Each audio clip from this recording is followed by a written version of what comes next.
Hi all, welcome back to a new post today.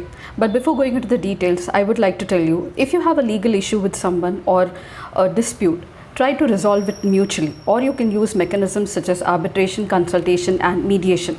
You must be wondering, why am I telling you this? Yes, if you listen to the state of Indian judiciary now, according to a latest report released by the Indian Justice Report of 2022, you will know why, and definitely you will take a step back.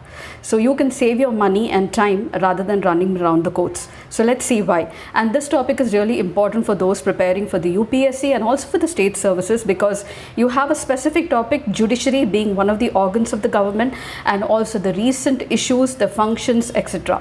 So this topic will definitely help you in your GS paper 2 mains point of view for the UPSC, and also polity and governance with regard to the State Public Service Commission, that is the APPSC and the TSPSC. So let's get into the details quickly. Yes, to know the state of the Indian judiciary, I'm sure you definitely have to listen to the highlights of this report. And the Indian Justice Report, it's called as IJR. So the Indian Justice Report, the third edition, a very fresh edition, was released just yesterday, and it compiles and categorizes the data of the states and union territories about the judiciary and the state of justice delivery system in the country. So the four pillars of the justice delivery system that it looks at is the police, judiciary, prisons and the legal aid. Each pillar is analyzed through the budget, human resources, workload, the diversity, that is including the participation of SC, ST, OBC, minorities and women, infrastructure, trends, etc., and also the state's own declared standards and benchmarks. Let me tell you, this data is really authentic because it is got from the government source. So what is the major point that was highlighted by this report? It said that the Indian courts are jammed with cases increasing every day, and it is plagued by vacancies, saying that the functioning of fewer judges is happening rather than the sanction strength. So let's look at the report highlights quickly so that you can really know the status and the present position of the Indian judiciary system. Yes, so regarding the budget, it says that the Indian justice system is plagued by low budgets.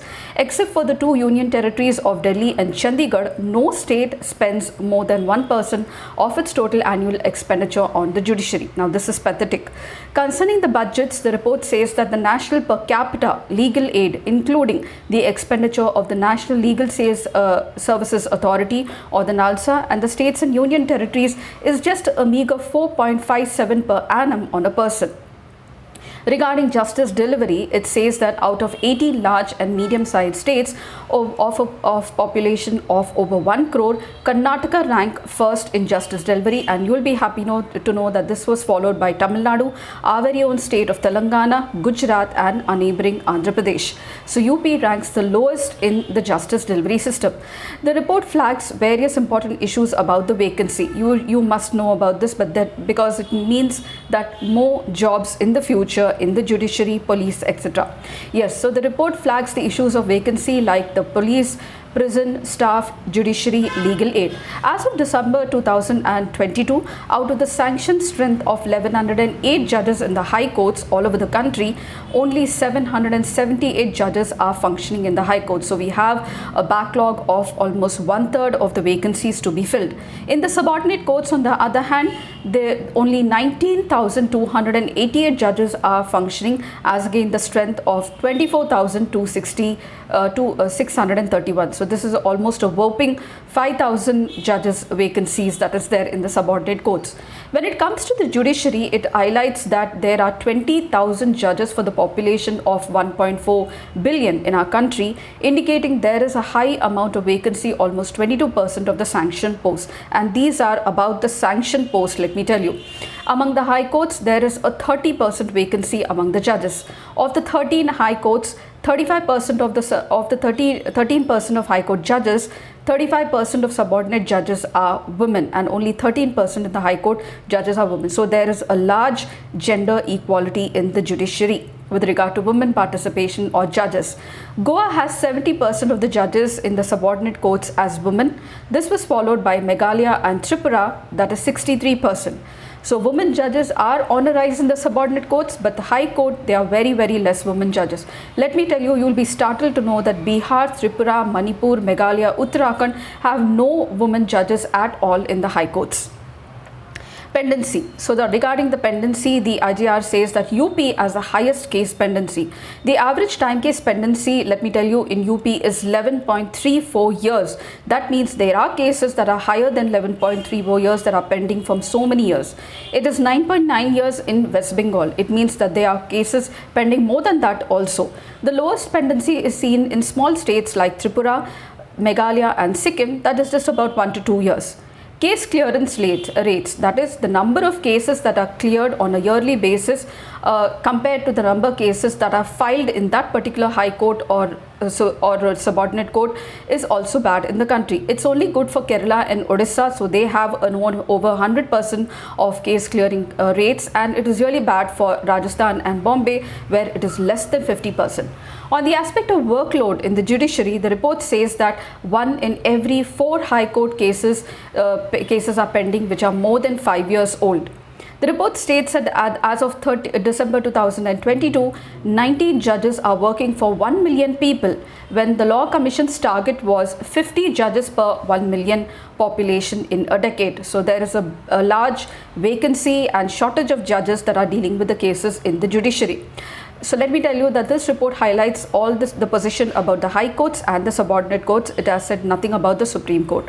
The report also brings to the forefront the current backlog of cases, that is a whopping 4.8 crore cases in the judiciary. So you now must have understood why I told you to compromise if you have an issue with somebody, or at least use other mechanisms such as arbitration, mediation and conciliation. So they have a backlog of 4.8 crore cases in the judiciary.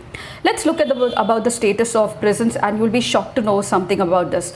On the subject of the prisons, the report said that the prisons are over occupied by 130%, and with 2/3 or 77.1% of the prisoners still awaiting the completion of investigation or trial. So let me tell you, all those who are in the prisons are not convicts. So their trial is still pending, investigation is also still pending, and they are not convicted. So they are not actually serving their sentence in the prison. 25% of the police stations do not have a single CCTV, and the report submits. It also says that representation of women in the prison staff is very, very less. It's just about 13%. On the police issue, it says that the issue of police also reports inadequate women representation in the police, which currently stands at just only 11.75%. So you have a possibility of having 90% more women in the police, and 29% of the officer positions are vacant in the police. The police to people ratio also is very, very high. So you have, it is 152 per police personnel per lakh, whereas the international standard is 222. So almost 70 police personnel are less per 1 lakh of population, and this means there can be more scope for recruitment. Diversity. On the diversity, that is the representation of the backward classes, SC, ST and OBC, it says that Karnataka remains the only state that is consistently meeting the quota of SC, ST and OBC, both among the police officers as well as the constabulary. Whereas in the judiciary at the subordinate district courts level, no state meets all the 3 quotas that are set. Only Gujarat and Chhattisgarh have met the quotas for SC. Arunachal Pradesh, Telangana, Uttarakhand have met the required quota for STs. Kerala, Sikkim, Andhra Pradesh, Maharashtra, Tamil Nadu, Chhattisgarh, Telangana have met the OBC quota. So this is the state of the 4 pillars of the justice delivery system in our country, and the state of judiciary, which is a very, very fresh report, and it's going to definitely help you to write a very good answer or an essay of the present state of judiciary in the country, apart from the recent issue of the collegium system and the appointment of the judges, and also delay on part of the government to clear the names.